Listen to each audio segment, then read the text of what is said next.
ভারতে কিছু মালখোর আছে, তারা বলছে নাকি বাংলাদেশের মানুষ না খেয়ে মরবে।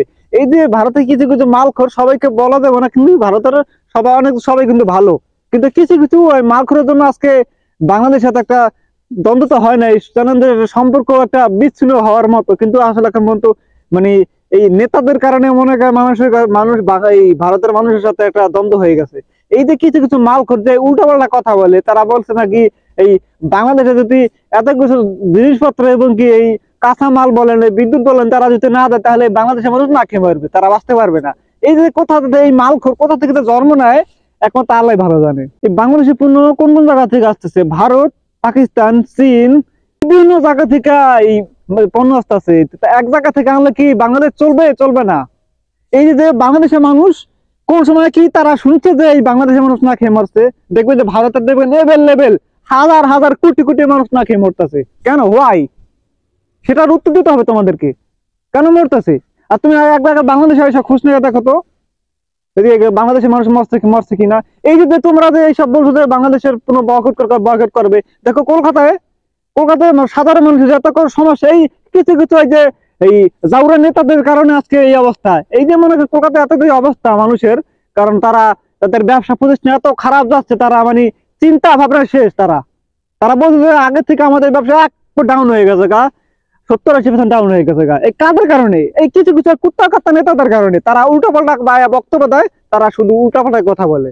হয়তো আপনারা বিশ্বাস না করতে পারেন, দেখেন আপনার ভিডিওগুলো দেখেন, তাদের বক্তব্যটা কি দেখেন। বেশি দিন থাকলে দেশ ধ্বংস হয়ে যাবে। সব থেকে 80% আমরা লস করছি। আমরা 20% নেই ব্যবসা করে আমরা কতদিন চলতে পারবো? দুই সরকারকে আমরা অনুরোধ করছি।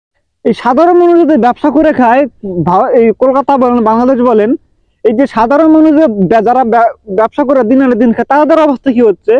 তাদের অবস্থা যে ব্যবসা বলছে এটা খারাপ হচ্ছে, লোকসান কার হচ্ছে? ওই নেতাদের হচ্ছে। ওই যেগুলো নিয়ে উল্টাপাল্টা বক্তব্য তাদের হচ্ছে। কাদের হচ্ছে? সাধারণ জনগণের হচ্ছে। এই যে তাদের জন্য যে মানুষের সমস্যা, আসলে কিছু কিছু জিনিস যারা নেতা, যারা ভালো নেতা, যারা নিজের নিজের কথা চিন্তা ভাবনা না করে এই সাধারণ জনগণের চিন্তা করে, তারা হচ্ছে বড় নেতা। আর যেগুলো কুত্তা কাত্তা নেতা, তাদেরকে বয়কট করতে হবে। এই যে ওরা বলছে যে পাকিস্তানদের সাথে মানে আমাদের একটা হয়ে গেছে গা, মানে এই যে ওরা যে কথা বলছে, পাকিস্তান থেকে যত কিছু আসতেছে, যত কিছু মাল সম্পদ জিনিস আসতেছে, সেটাকে তারা ফিরিয়ে দিতেছে, তার টাকা নিতেছে না। এই যে তোরা দেখছি, এই যে ভারত থেকে যে আসতেছে, যে পণ্যগুলো নিয়ে আসতেছে, ওরা কি আমাদেরকে ফিরিয়ে দিচ্ছে? দেয় নাই। কারণ এই যে পাকিস্তানের থেকে যত কিছু আসতেছে টাকা লাগতেছে, এবং কি ভারত থেকে যত কিছু আস্তে আস্তে সবকিছু টাকা লাগতেছে, আমাদের তো ফিরিয়ে দিচ্ছে না, আমাদেরকে মাগনা মানা খাওয়াচ্ছ তোমরা। এখন যদি বাংলাদেশের মানুষ এই কলকাতা না যায়, কারো কি আসবে? যাবে না। কারণ ক্ষতি কাদের হবে? ক্ষতি এই কলকাতার সাধারণ জনগণের হবে, নেতাদের হবে না। তারা শুধু আগে উল্টা উল্টা বক্তব্য দিচ্ছে। যাই হোক, আসলে এই জন্য ভিডিওটি করা, ভালো লাগলে শেয়ার করবেন আর সবাইকে ছড়িয়ে দিন। পরবর্তী ভিডিও দেখার জন্য আমাদের আমন্ত্রণ রইল।